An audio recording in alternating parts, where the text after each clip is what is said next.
Vamos voltar então. Duas coisinhas o pastor pediu para eu esclarecer sobre Septuaginta. Septuaginta vem de 70. Então diz a tradição que 70 homens traduziram o texto hebraico para o grego em tempo recorde. A Septuaginta tem os seus problemas, tem as suas dificuldades. Tem um artigo, posso mandar para o pastor, pode transmitir para quem tiver interesse, né? Fala sobre a Septuaginta. Então tem passagens, especialmente em Jeremias, que estão faltando. Você pega aquele povo que levou Jeremias, né, com eles lá para o Egito. Eles tinham muita dificuldade com a palavra de Deus. Então a nossa base não é a Septuaginta, nossa base é diretamente o grego. Então, Septuaginta é uma tradução do hebraico para o grego, que tem as suas dificuldades.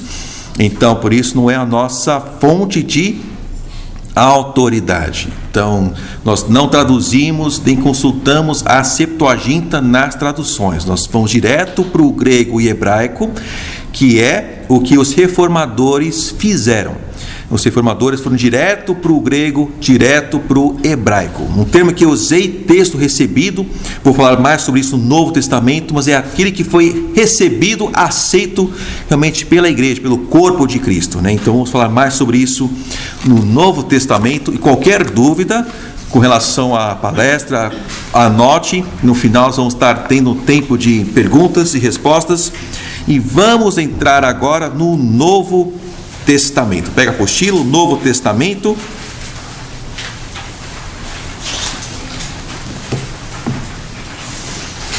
Então nós temos aqui do Novo Testamento os originais, como já disse, os autógrafos. Então eles foram escritos em grego. O grego era a língua comercial da época, como se fosse o inglês de hoje. Então era a língua comercial. Ela foi escrita também em papiros, também escritos em pergaminhos ou velino, né, que é alta qualidade, que é do couro. Só que não sobreviveram muito tempo. Possivelmente só até 200 anos depois de Cristo é que esses autógrafos sobreviveram. Por quê? Por causa do uso e por causa da perseguição que houve à igreja. Lembram-se que os imperadores romanos queriam destruir a igreja e perseguiram, queimaram as escrituras, tentaram destruir a palavra de Deus. Então houve uma grande perseguição até que os imperadores romanos se converteram. Nós temos as primeiras cópias. Eles foram feitos pelos apóstolos, pelos secretários, e as primeiras cópias foram feitas com escrupuloso cuidado. Vamos lá. Quem eram os primeiros discípulos? Eles eram o quê? Judeus. Sendo judeus, conheciam as regras talmúdicas. Paulo, com certeza, conhecia muito bem as regras talmúdicas. Ele que era um doutor, né, na sua época, foi ensinado aos pés de Gamaliel, ele mesmo disse, então ele conhecia as regras. Os primeiros discípulos eram judeus. A transmissão, então, do Novo Testamento, ela também foi escrita, ela não foi oral. A transmissão, a partir de Jó, da palavra de Deus, foi escrita, não foi oral, ok? Oral só até chegar a escrita, depois a transmissão foi escrita. Isso é muito importante para frisarmos e lembrar. Se nós fizéssemos hoje um exercício, se eu fizesse duas coisas, um seria uma brincadeira e o outro seria um exercício. Se eu chegasse até o pastor Abner e sussurrasse algo em seu ouvido, e ele sussurrasse para todos, chegasse até outra pessoa lá atrás, nós teríamos a mesma coisa que ele falou? Não, isso é uma brincadeira, telefone sem fio, que nós brincávamos na minha igreja quando era adolescente. Obrigado. É uma brincadeira. Deus não é um Deus de brincadeira.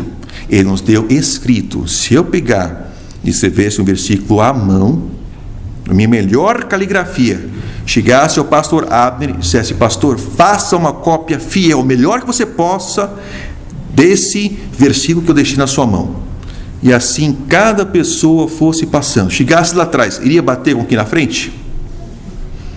Sim. Qualquer variação isso é fácil de identificar. Então é assim que é a transmissão da palavra de Deus, ela é escrita. Isso é muito importante. Nós vemos então aqui o surgimento de variações textuais. No Novo Testamento começaram a surgir variações. Como assim? Nós temos alterações não pré-meditadas. O que são essas? São erros de visão. Eles tinham de fazer cópias, não existia a gráfica. Eles não eram judeus, os copistas, não seguiram as regras talmúdicas. O negócio dele era fazer cópias, ganhavam dinheiro com isso. As pessoas queriam as suas cópias, contratavam ou iam comprar uma cópia.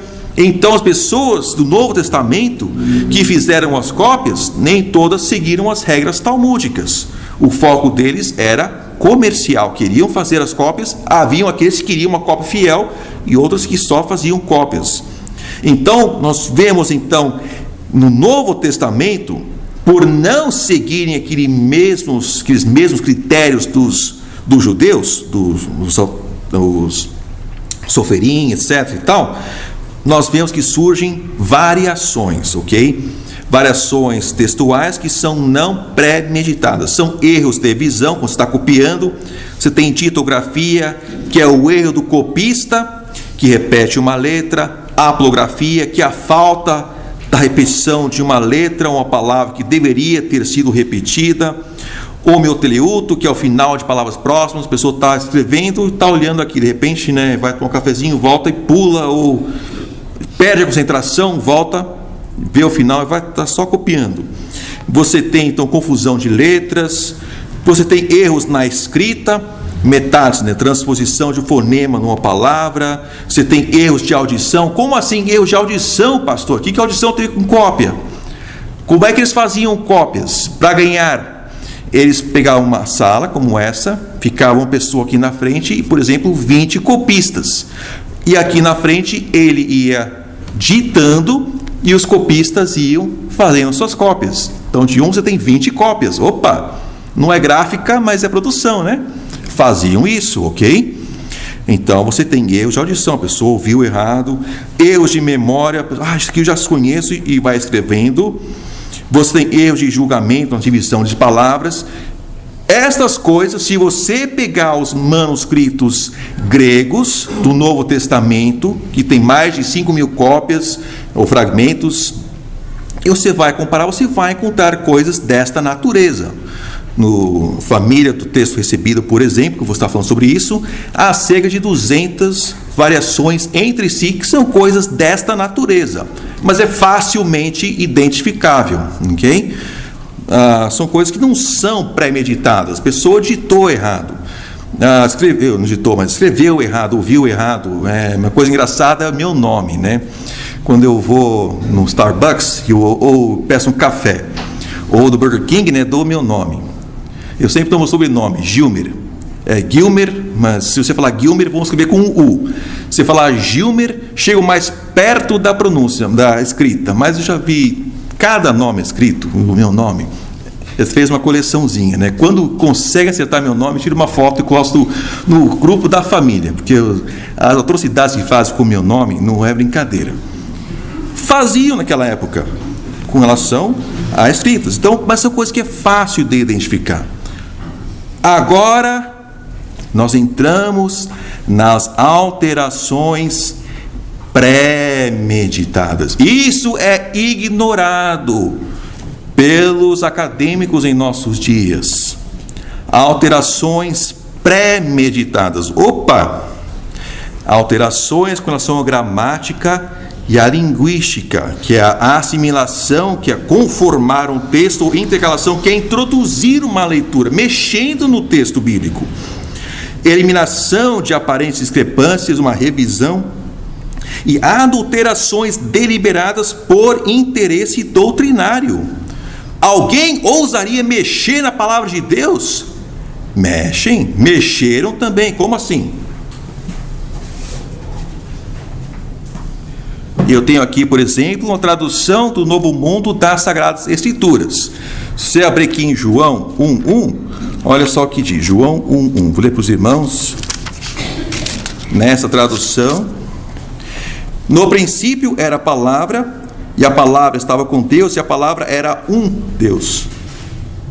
É isso na sua Bíblia? Ah, é a sua Bíblia. João 1:1.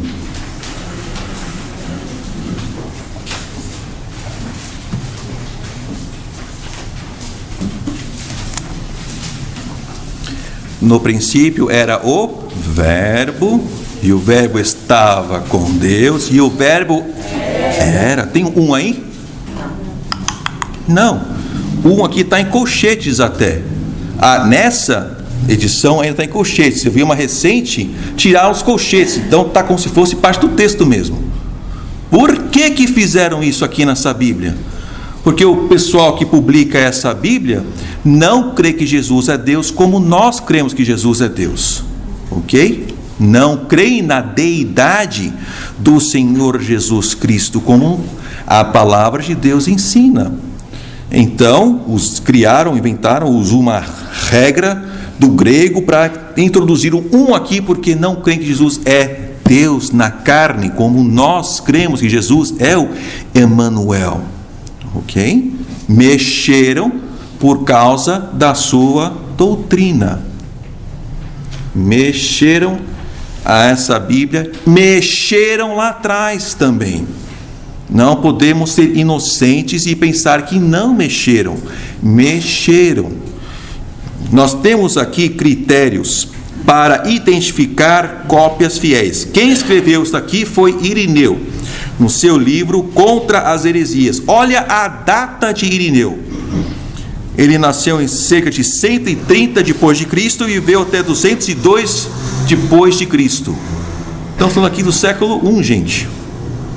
E ele escreveu um livro contra as heresias, porque as heresias proliferaram naquela época. Nós temos no Novo Testamento Paulo escrevendo suas epístolas, corrigindo erros doutrinários. As heresias explodiram em seus dias ainda. Isso foi na época dos apóstolos. Nós temos depois os pais da igreja também proliferação de heresias. E ele escreveu no seu livro Contra as Heresias como identificar uma cópia fiel da palavra de Deus, porque estima que fiel tinham cópias infiéis. Então ele deu aqui a identidade do copista. Você vai lá na livraria, ia comprar uma cópia. Então, quem é que escreveu isso aqui? Quem copiou isso daqui? Quem é o copista? A natureza do manuscrito a partir do qual ela foi feita. Que é uma cópia, mas de onde você fez essa cópia? O número de cópias que já haviam sido feitas, estavam mais próximas do original ou já tinham sido feitas muitas cópias? O lugar onde a cópia foi encontrada. Então, essa cópia veio da onde? Isso é muito importante.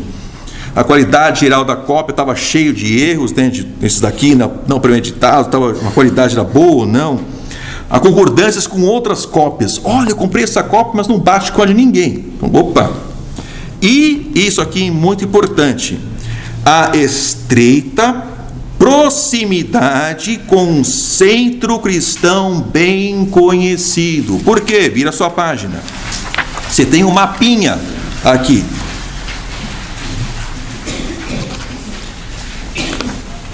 Bem aqui, nesse cantinho direito, nós temos a cidade de Antioquia. Por que para nós cristãos Antioquia é tão importante? Eu acabei de dar a resposta na pergunta.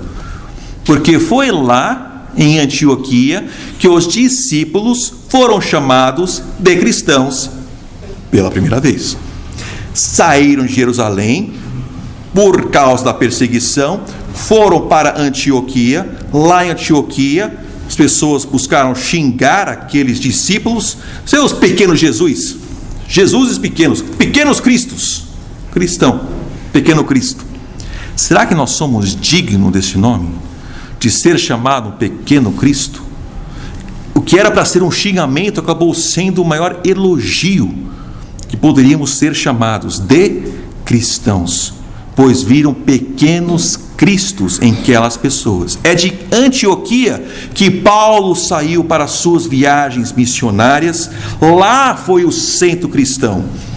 Então nós temos Antioquia como o berço dos cristãos. Agora nós vemos lá embaixo Egito. Egito, nós temos a cidade de Alexandria. Lá foi o berço dos hereges, Orígenes, etc. e tal. Lá eles se consideravam gramáticos, e nós temos todas as heresias que surgem a partir de Alexandria. Isso aqui é muito importante no estudo dos manuscritos, ok? Agora vamos ver os manuscritos gregos que existem, ou que são conhecidos, né? 5.488 manuscritos inteiros ou parte deles. E isso é o que é conhecido hoje. Nós temos então os chamados papiros, que é desse material aqui. Então, os manuscritos escritos em papiros, há apenas 96 exemplares hoje. São fragmentos, originalmente um códex, que é um livro, encontrados principalmente lá no Egito, e são referidos pela letra P. Tem aqui os mais importantes, se vê a data desses manuscritos. Nós temos então os unciais, uncial que é de maiúsculo, ok? Tem 299 exemplares, pergaminhos ovelino, na forma de um códex, que é um livro, né? Foram escritas todas em maiúsculos, sem pontuação. Eles são referidos por maiúsculas mais o número A, por exemplo, 02. Ou às vezes só um número. Então tem 299 exemplares. Tem dois aqui. Eu vou falar mais sobre esses dois manuscritos, mas já vou pincelar eles aqui, que é o Códex Sinaítico e o Códex Vaticano. Um chamado Aleph 01 e o outro B03, que foram encontrados por um pesquisador, Tischendorf. Tischendorf era um inglês. Ele procurava manuscritos antigos, ele imprimia esses manuscritos e assim ganhava a vida. Esse era o ganha-pão dele. Ele era um pesquisador, encontrava manuscritos antigos, publicava, vendia, ganhava vida assim. Ele era um pesquisador apenas. Agora, esses dois que ele encontrou, um é o Códex, que é Códex de livro, né? Sinaítico. Tem um único manuscrito uncial completo do século IV. Foi escrito em velino, que é uma qualidade muito boa do couro, né, tal qual isso daqui. Agora, esse texto tem claras indicações de correções ao texto. Ele descobriu algumas folhas do monastério de Santa Catarina, no Monte Sinai. Encontrou umas folhas num cesto de lixo. Depois de algum tempo encontrou o restante manuscrito, mas ele precisou esperar até 1859 para conseguir o Novo Testamento inteiro. O outro é o Códex Vaticano, o B03, também datado da segunda metade do século IV, também escrito em velino. Esse manuscrito foi encontrado lá na biblioteca do Papa, gente. Ele falta as epístolas pastorais, Filemon, a conclusão de Hebreus, o livro de Apocalipse. Tischendorf recebeu permissão para estudá-lo só em 1866. Foi publicado pelas autoridades papais preparadas por Barcelona e Coisa em 1868. E você tem outros, que é o Códex Alexandrino, o Códex Beza, etc. Mas esses dois são os principais. Já vamos voltar logo mais a falar sobre esses dois textos. Pode até marcar, que são importantes para os nossos dias. Agora temos os minúsculos. Aqui nós temos quase 3.000 cópias, 2.812 exemplares em minúsculos, escrito em minúsculos.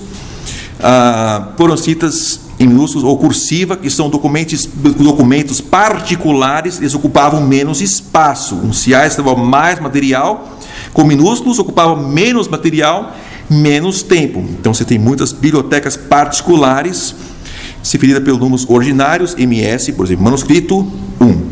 Aqui tem uma coisa importante, uma nota.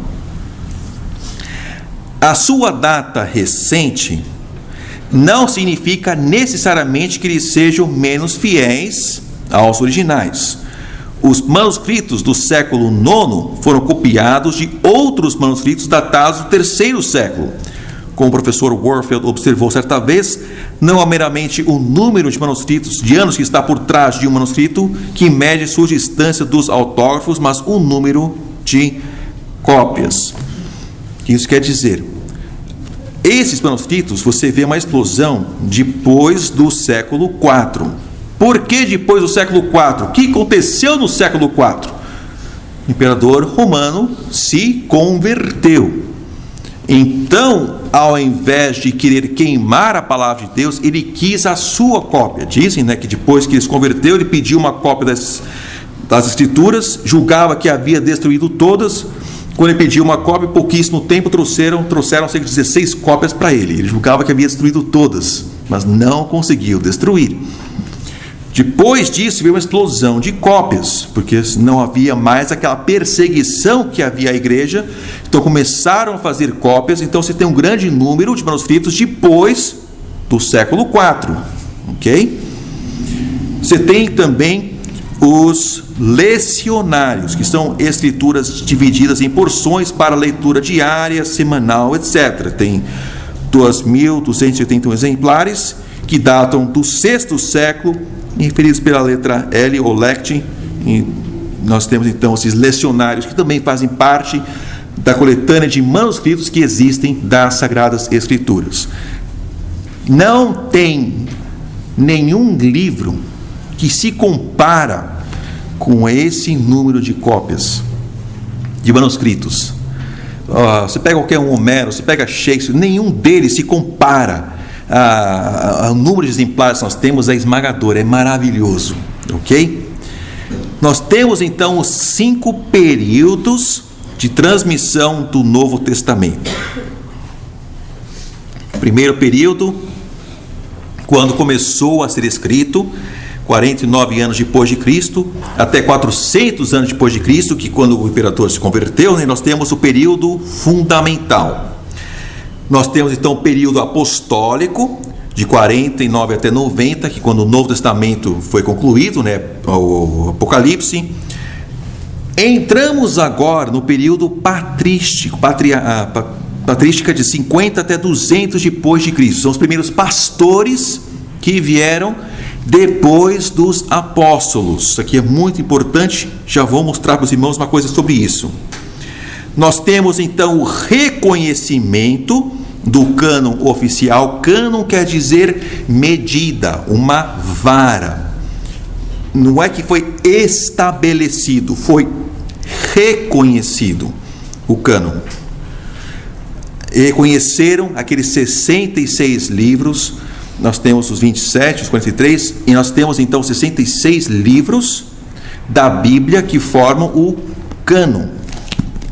Ao receber a palavra de Deus, as cartas de Paulo, por exemplo, reconheceram que eram a Escritura. Por exemplo, olhe comigo em 2 Pedro 3,16. Não está anotado aqui, mas pode anotar. 2 Pedro 3,16. Que Pedro, falando das cartas de Paulo,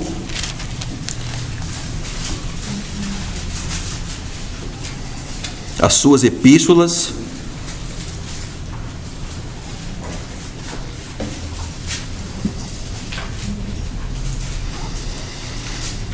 ele compara as epístolas de Paulo com o Antigo Testamento, colocando eles no mesmo patamar. Ele diz assim, 2 Pedro 3,16, falando disto, como em todas as suas epístolas, entre as quais há pontos difíceis de entender, que os indoutos e inconstantes torcem, e igualmente as outras escrituras para a sua própria perdição. Interessante, a palavra de Deus tem pontos que são difíceis de entender. Mesmo na época de Esdras e de Neemias, eles leram a palavra de Deus ao povo, metade do dia explicavam a palavra de Deus ao povo. É por isso nós temos pastores, nós temos doutores, há pontos que são difíceis de entender, cabe ao tradutor traduzir, mesmo quando tem uma dificuldade de entendimento, tem que traduzir aquela ambiguidade, tem que ser traduzida, porque não cabe ao tradutor interpretar. Mas aqui Pedro, ele fala que os indoutos inconstantes torcem as Escrituras, falando do Antigo Testamento, como igualmente torcem as palavras, as epístolas de Paulo. Então ele fala primeiro das epístolas de Paulo e diz que eles torcem igualmente as outras Escrituras. Ele colocou as epístolas de Paulo e as Escrituras do Antigo Testamento no mesmo patamar. As epístolas de Paulo e as outras Escrituras, ou seja, essas epístolas também são Escritura. Reconheceu que era a palavra de Deus. Então o cânon não foi um estabelecimento, foi apenas um reconhecimento. Os livros que não fazem parte do cânon, Tobias, Eclesiásticos, etc., são livros chamados de ocultos, são livros que não fazem parte do cânon, entram em contradição com a palavra de Deus. Um deles diz que Jesus, por exemplo, tinha um dedinho verde, quando a criança nascia, coisas. Não. Foi lá em Caná da Galileia que ele principiou os seus milagres ao transformar a água em vinho. Ok? Então, esses livros não fazem parte do cânon, não são considerados canônicos. Então, nesse período, você tem o reconhecimento. Nós encontramos 3 textos. Tem o texto bizantino. O que é bizantino? O Império Bizânico. Lá, bizantino é onde estava Antioquia. Antioquia foi conquistada e ela foi então chamado do texto de Antioquia, o texto bizantino, lá de onde a igreja estava, né? Alexandrino, lá no Egito, e um texto ocidental. Tem um texto Cesareia, mas os títulos literários consideram só uma simples composição. Mas então tem 3, mas nós temos então o texto bizantino, que é chamado o texto tradicional, o texto maior ou texto de Antioquia. Recebeu esse nome por ser associado com Constantinopla, que é o Império Bizâncio. Nós temos o texto modelo da igreja durante esse período e até depois. Nós temos o texto preservado lá em Antioquia. Tem o esmagador apoio dos manuscritos gregos. As versões bizantinas podem ser traçadas desde o século II. Olha só, 95% dos manuscritos, que é aquelas 5.488 cópias, 95% é tudo texto bizantino. Quase todas os unciais, quase todas as versões, as minúsculas, são todas bizantinas, apoiado pelas versões antigas, e aqui é muito importante, confirmado pelos antigos pais da igreja. Citaram repetidamente o texto bizantino. Vocês têm o seu livreto? Isso aqui é muito importante, gente. Abre na página 24 do seu livreto.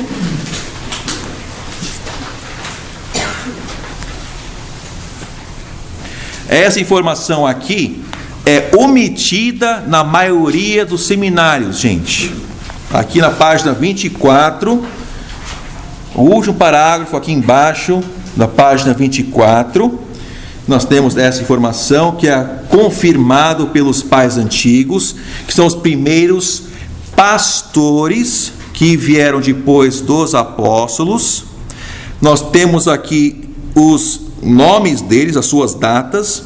Nós temos também a informação bibliográfica. Tem aqui a informação bibliográfica. Então aqui atrás você vê aonde que essa informação se encontra. Não é só o Malcolm Watts que colocou essa informação. Tem aqui a informação bibliográfica.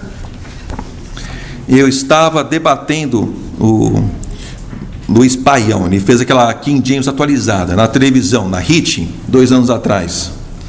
E está na internet, você pode procurar. Estava na HIT falando sobre as versões bíblicas. No finalzinho do debate, eu citei essa informação aqui. E você tinha de ver a cara do Luiz Paião e do apresentador. Quando eu dei essa informação aqui, os dois olharam para mim e o queixo caiu. Encerraram o debate. O nosso tempo acabou, tem que encerrar, não sei o que. E encerraram o debate. Essa informação aqui é omitida dos seminaristas. Não é ensinada nos seminários. A confirmação dos pais da igreja. Se você pega realmente antes do século IV, quase não tem manuscrito, por causa da perseguição, do uso e tal. Nós temos os pais da igreja. Você pega as datas deles, pega as suas mensagens, você reconstrói um texto. E qual é o texto que você reconstrói? O texto bizantino, o texto de Antioquia. Estamos falando de século I, gente. Nós não temos os autógrafos, foram perdidos. Nós temos as cópias. Deus é muito sábio, permitiu a perda dos autógrafos para nos forçar a uma posição de fé. Nós não temos nenhuma dificuldade disso no Antigo Testamento. Nós não temos os autógrafos de Paulo, de Moisés. Nós não temos, nós temos as cópias. Mas os judeus foram tão criteriosos que eles acabam com qualquer dúvida ou sombra de dúvida por causa dos critérios. Nós temos muito mais cópias do Novo Testamento, mas por conta das variações que surgiram, os teólogos e os estudiosos acadêmicos lançam dúvidas sobre a palavra de Deus. Mas nós temos uma informação aqui que é omitida nos seminários. Porque o que é ensinado nos seminários? Que a igreja veio antes da Bíblia. A Igreja Católica ensina o quê? Que a Bíblia é fruto da igreja. Para eles, então, a igreja está acima da Bíblia, está acima do Novo Testamento. Dizem que Paulo não escreveu nada, os apóstolos não escreveram nada, isso tudo foi escrito pela igreja. Então, essa informação aqui é guardada às 7 chaves, porque para eles, a Bíblia como nós temos, só surgiu a partir do século IV. Só surgiu depois que o imperador romano se converteu e tal, e que a Bíblia foi evoluindo dentro da igreja para termos um texto gostoso de ler e tal. Já vou falar mais sobre isso. Essa informação aqui, irmãos, é importantíssima. Grava isso daqui, porque quando você for confrontar uma pessoa que diz, né, que os apóstolos não escreveram e tal, mostra isso aqui. Espera aí, nós temos um texto aqui do século I. Os pais da igreja, eles citaram o Novo Testamento. Você reconstrói o Novo Testamento, e o texto que você constrói é o texto antioquino. Então nós temos o Novo Testamento voltando não ao século IV, mas voltando ao século I. Essa informação é importantíssima. A transmissão também, novamente repetindo, não posso refrisar o bastante, o demais. Como que foi a transmissão do Novo Testamento também? Foi, me ajudem, foi escrita, não foi oral. Os primeiros discípulos eram judeus, conheciam as regras, a transmissão foi escrita. Esses primeiros pastores que vieram depois dos apóstolos, eles conheciam, elas procuravam ter cópias fiéis. Sim, Irineu escreveu Contra dos Hereges, escreveu como encontrar cópias fiéis. Então nós temos um grupo que buscou sim fazer cópias fiéis, e esses manuscritos, 95% dos unciais, por exemplo, eles concordam entre si. Ok? Isso é muito importante para nós. Vamos continuar aqui. Olha só, aproximadamente 90% dos manuscritos gregos representam o texto tipo bizantino. Então, dos 5.488 manuscritos conhecidos, 90% ou mais é tudo bizantino, concorda entre si. Nessa família há cerca de 200 variações, entre 15 mais ou menos, mas são coisas que são facilmente identificáveis, são erros de visão, coisas não premeditadas, ok? Mas tem um outro texto, que é o texto alexandrino, é chamado um texto neutro, está em aspas, por quê? É um grupo bem pequeno de manuscritos, a ortografia é associada com Alexandria, lá no Egito.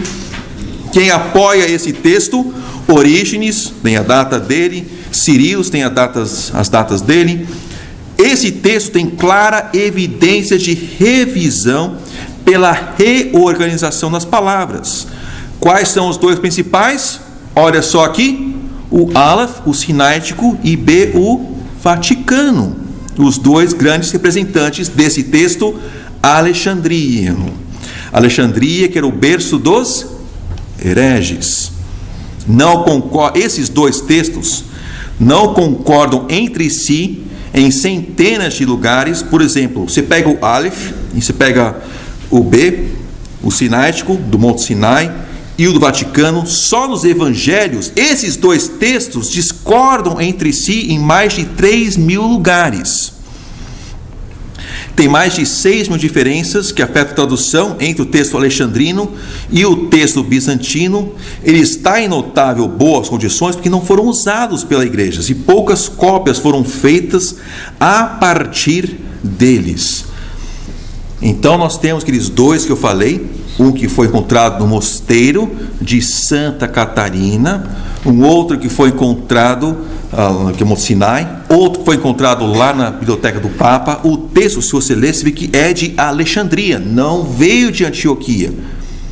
Entre eles têm variações. Nesses dois textos, mais de 3.000 variações só nos evangelhos, entre si, ok? Eu vou falar qual a importância disso daqui a pouquinho. Você vai guardando essa informação, já vou trazer de volta.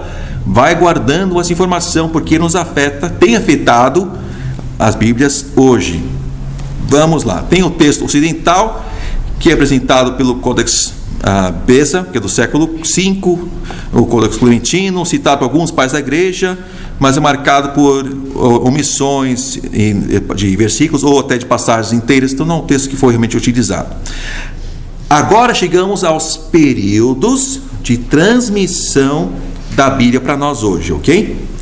Nós temos então o próximo, que é de 400 anos até 1516, que é o texto tradicional considerado o texto padrão. A tendência toda pelo texto tradicional, o texto antioquino. As cópias que você tem nesse período, todas concordam entre si, são contadas, a grande esmagadora, devo dizer, todos apontam para o texto antioquino, que é o texto que foi usado. 1516, o que acontece? O Novo Testamento é impresso pela primeira vez. Nós temos então a invenção da gráfica, nós temos Gutenberg imprimindo, e o Novo Testamento Receptus, o grego, é impresso pela primeira vez. O que vem o próximo ano, 1517? Não sei se vocês têm uma noção. 1517, o que é que veio logo depois? A Reforma. Vocês têm que ter muita noção, gente. O nome de vocês é Reformado, está no seu nome. Mas o que é que veio antes? O ano antes? O Novo Testamento foi impresso. Adivinha o que Lutero usou para traduzir a Bíblia? Usou o Receptus, usou o texto grego. Nós vemos então esse texto sendo publicado, tem várias edições. Nós temos o Erasmus, 1522, nós temos Stefanos, em 1555, Beza, chegamos até Eusebio, na sua segunda edição, de 1633. Ele tem aqui na Bíblia dele, quando escreveu o prefácio desse Novo Testamento, ele colocou: nós temos agora o texto que é recebido por todos. Estava em latim, temos agora o Textus Receptus. Então, o Novo Testamento impresso do texto antioquino ou bizantino ficou sendo conhecido como o textus receptus, o texto recebido. Nós sempre referimos isso ao Novo Testamento. Então, o que é textus receptus? Eu tenho uma cópia aqui. A Sociedade Bíblica Trinitariana, nossa sede, até hoje publica esse texto. É o texto recebido, é o texto que foi usado pelos reformadores, é o texto que foi usado por Almeida. Todos eles usaram esse texto, o Novo Testamento, o textus receptus. No Novo Testamento, Antigo Testamento é chamado texto massorético, é a forma impressa do texto antioquino, do texto bizantino, que data até o século I, os pais da igreja. Esse é um representante desse texto, ok? Você vai encontrar esse texto, umas 215 variações, mas são coisas que são fáceis de identificar, não afetam a tradução de fato, são coisas pequenas por conta que eu falei, coisas não premeditadas, ok? Então esse é o representante desse texto que foi usado pela igreja e data até o século I. Só que essa informação é omitida nos seminários.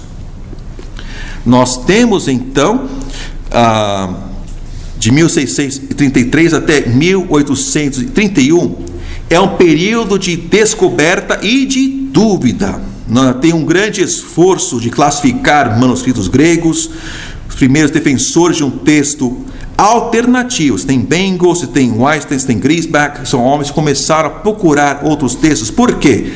Você tem pessoas pegando esses outros manuscritos que estavam encontrando. John Wells, por exemplo, em 1725, foi o primeiro a publicar um texto alexandrino. Então, você tem textos que vão encontrando em bibliotecas particulares e tal, e então esses estavam publicando esses textos. Você vai encontrar várias edições e começaram a fazer uma crítica textual. Você tem a data de 1831, é quando nossa sede foi fundada lá em Londres, mas você tem um homem naquele ano, Karl Lachmann, que tentou fazer primeiro Novo Testamento grego usando algum método científico. Agora, 50 anos depois da nossa fundação lá em Londres, nós temos dois homens, o Westcott e o Hort. Eles publicam um Novo Testamento. Pode isso? Fizeram. Publicaram o Novo Testamento crítico. Como assim, pastor? Creio que foi o Hort que aos 24 anos de idade rejeitou o texto recebido.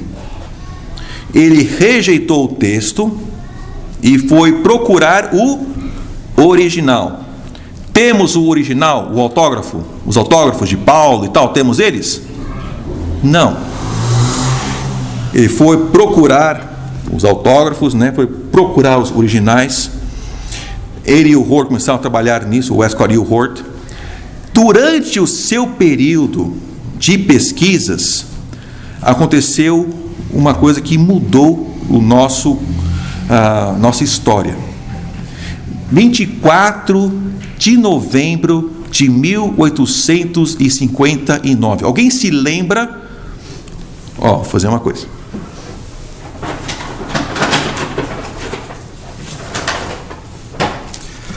Valendo um prêmio.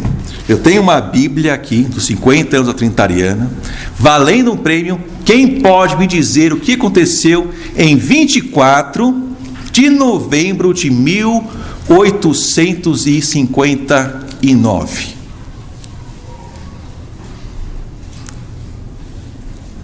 Tempo. Quanto tempo se leva para buscar no Google?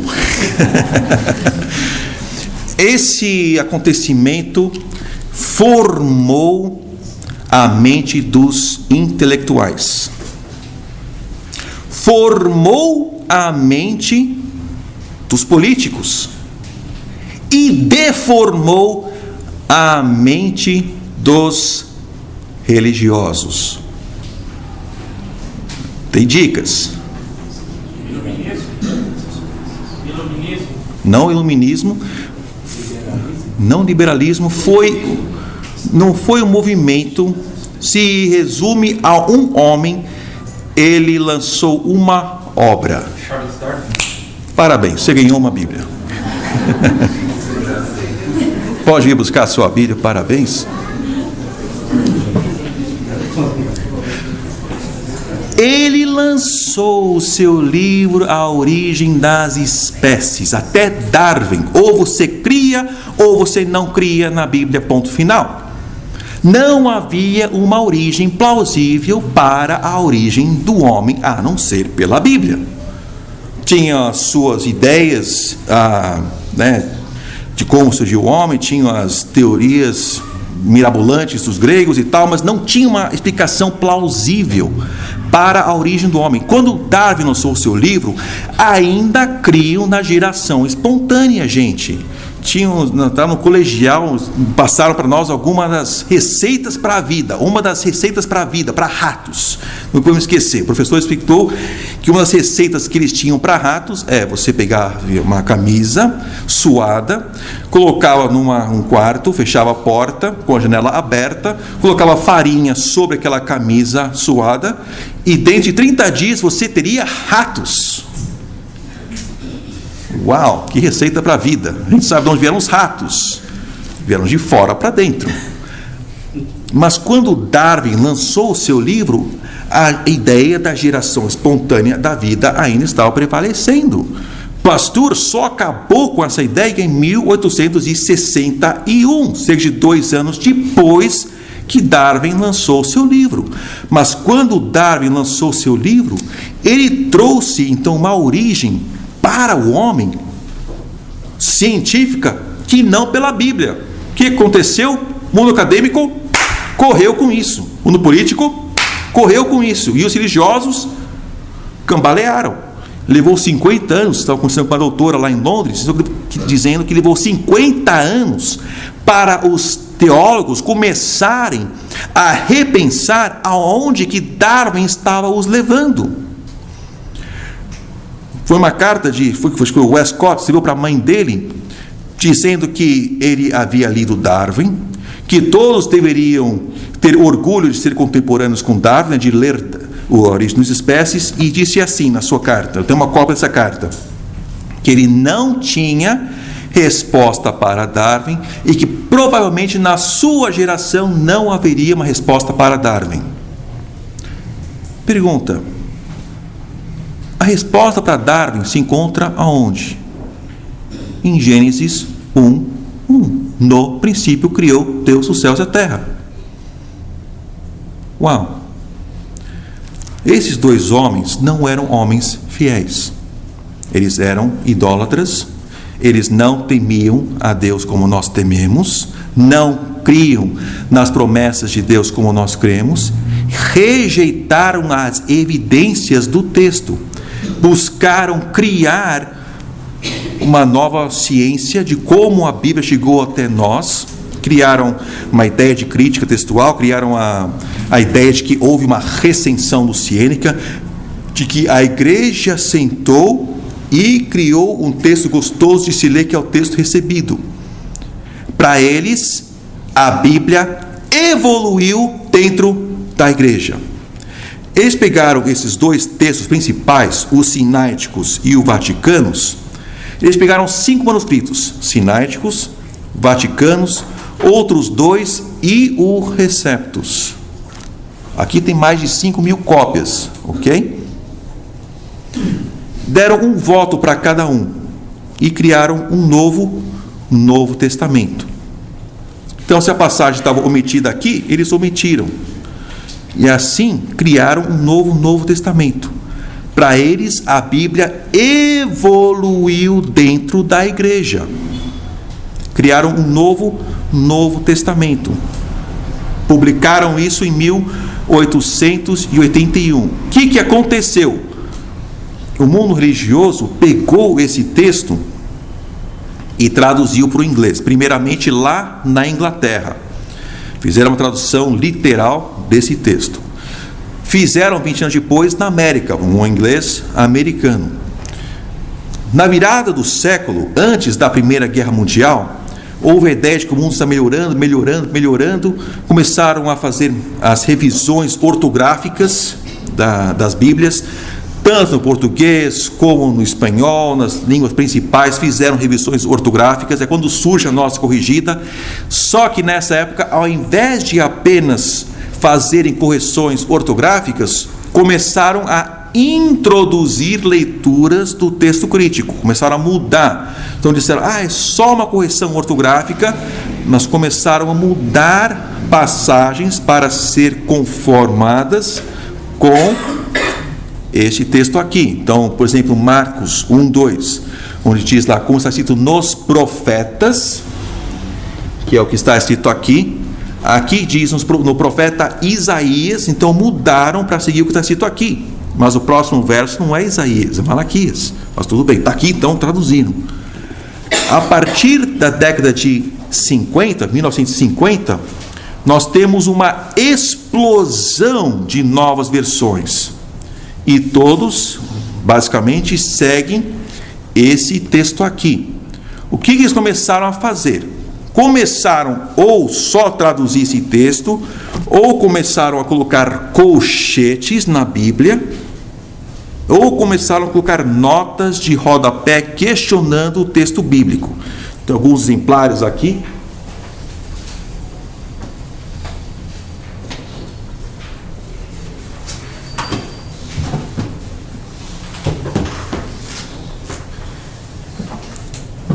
Então, por exemplo, nós temos aqui uma atualizada, que foi lançada nesse período. O que ela fez? Ela começou a colocar colchetes, questionando passagens de acordo com esse texto aqui. Não estava aqui, colocaram colchetes. Algumas passagens, literalmente, omitiram, até introduziram as passagens da Septuaginta. Você tem também novos métodos de tradução. Então, por exemplo, esse aqui nem era para ser uma tradução, é uma paráfrase. Veio primeiro em inglês. Um pai escrevendo para os seus filhos, ele fez uma paráfrase da Bíblia para os seus filhos. Mas eles publicaram isso como se fosse uma Bíblia. E traduziram essa paráfrase para o português como se fosse uma Bíblia, mas o intuito era um pai querendo deixar um legado para os seus filhos, né? Algo para acompanhar a Bíblia, não era para ser uma Bíblia, mas então uma paráfrase. Nós temos a tradução dinâmica entre a formal e a paráfrase, tem a dinâmica. Por exemplo, a NVI é uma tradução dinâmica. O pensamento deles é da mente de Deus para a mente dos homens. Os reformadores, todos seguindo a tradução formal, que é traduzindo cada palavra do original. Eles buscaram seguir a tradução formal, que dá crédito realmente a cada palavra, inspiração plenária e verbal. Então, a mentalidade deles é da boca de Deus para a boca dos homens. A mentalidade aqui é da mente de Deus para a mente dos homens. Então, o importante é o pensamento. Agora, captou? Tu tá de novo. Captou? Como que você vai transmitir um pensamento de fato se você não usar palavras? Captou? Se não usar palavras, você não vai captar. Você pega um casal, chega em casa, o esposo e os dois estão com cara feia. Ou ele está com cara feia e ela fica com medo, achando que ela fez alguma coisa. Se ele não falar, ela não vai saber, e vice-versa. Se ela não falar, ele também não vai saber. É necessário usar palavras para que haja comunicação sincera. E é assim que Deus nos deu palavras. Ok? Nós vemos uma outra paráfrase, essa daqui. Lançaram recentemente uma Bíblia que é meio paráfrase, meio tradução dinâmica e meia formal, que é essa daqui. E as coisas que eles fazem é incrível. Você vê Isaías, o que mudaram na segunda edição, mas a primeira edição, a liberdade que tomaram é uma coisa absurda.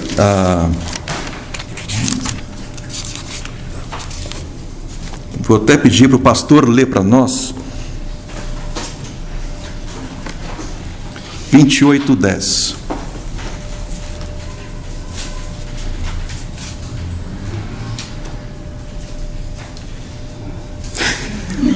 Isaías 28:10. Porque é beabá, beabá, blá, blá, blá, blá, blá, pouco aqui, pouco acolá. Literalmente está assim, gente, não está brincando com vocês, não. É uma paráfrase, é uma liberdade que tomam, então você não sabe o que é que está lá, colocando só blá, blá, blá. E o que é que a Bíblia diz? É mandamento sobre mandamento, regra sobre regra, um pouco aqui, um pouco ali. Então são liberdades que tomam na tradução, que você perde a tradução. Imagina uma namorada escrevendo uma carta para o namorado, ele fala uma língua, ela fala outra, ele vai para um tradutor, pede o tradutor traduzir, e o tradutor coloca dentro da carta, blá, blá, blá. Vão ficar louco, o que ela falou? Blá, blá, blá. Como assim? O que ela falou? Blá, blá, blá. Não, o que ela falou, não falou blá, blá, blá. Você entende? Você perde comunicação. Deus nos deu palavras para nós pudéssemos o conhecer. Então, nós temos, para concluirmos esses dois, lançando esse Novo Testamento crítico, nós temos para eles, então, a Bíblia evoluiu dentro da igreja, a igreja está acima da palavra de Deus, só que o mundo acadêmico, o mundo religioso, pegou esse texto e correu com ele, gente. Nós temos o texto que foi usado pelos reformadores, que foi usado pela igreja, que volta até o século I, que é o que foi usado pelos reformadores, para que pudéssemos segurar a palavra de Deus com toda aquela convicção de assim diz o Senhor. Só para concluirmos aqui no nosso impresso, nós temos então esses dois homens, que essa teoria da nova crítica textual, lançaram a ideia dessa revisão luciênica, a frase, os mais antigos, melhores manuscritos, é enganosa. Por exemplo, em Marcos 16, o finalzinho de Marcos 16, eles colocam em colchetes, colocam uma nota de rodapé questionando o final de Marcos, porque no manuscritos sináiticos, lá do Mosteiro de Santa Catarina, está faltando essa passagem. Então, por conta de um manuscrito, lançam dúvida na palavra de Deus. Então, nós temos agora uma nova defesa pelo texto tradicional. Então nós temos 3 tipos de gregos hoje: o texto receptus, que é o texto tradicional, que é impresso pela Trinitariana, tem o texto crítico, que é impresso pela United Bible Societies, e o texto majoritário, quem está sendo compilado, por exemplo, o Wilbur Pickering está trabalhando nisso. Nós cremos que a crítica textual é necessária, mas no passado isso já foi feito para nós, já temos um excelente representante da família dos manuscritos, que é esse texto recebido. Então, não quero que os irmãos sejam inocentes quando tratamos dos manuscritos. Mexeram lá atrás, mexem até hoje, mas temos uma edição fiel da palavra de Deus. Quem foi o primeiro a lançar dúvida na palavra de Deus? Lá em Gênesis, quem foi o primeiro a lançar dúvida? Disse Deus. Ele lançou dúvida lá atrás e até hoje está lançando dúvida. O que me mata, as pessoas estão comprando Bíblias que têm questionamentos que não precisam estar lá. Eu estava no Rio de Janeiro 3 anos atrás, e um senhor chegou para mim e falou que quando ele aceitou a Cristo, ganhou uma Bíblia, começou a ler, chegou uma nota de rodapé, questionando o texto. Ele falou: se isso não é Bíblia, que mais não é Bíblia? Mas graças a Deus ele encontrou a Bíblia fiel e a fé dele foi restaurada. Ele falou: hoje estou firme na fé. Esses questionamentos não são necessários. Nós temos um texto que volta até o século I, que é o que foi usado pelos pais da igreja, foi usado pelos reformadores, e é o que nós temos em nossas mãos. Então, hoje, nós podemos segurar sim, tanto o Antigo Testamento como o Novo Testamento, com a convicção de assim diz o Senhor. O nosso Senhor Jesus Cristo disse: os céus e a terra passarão, mas as minhas palavras não hão de passar. Pastor?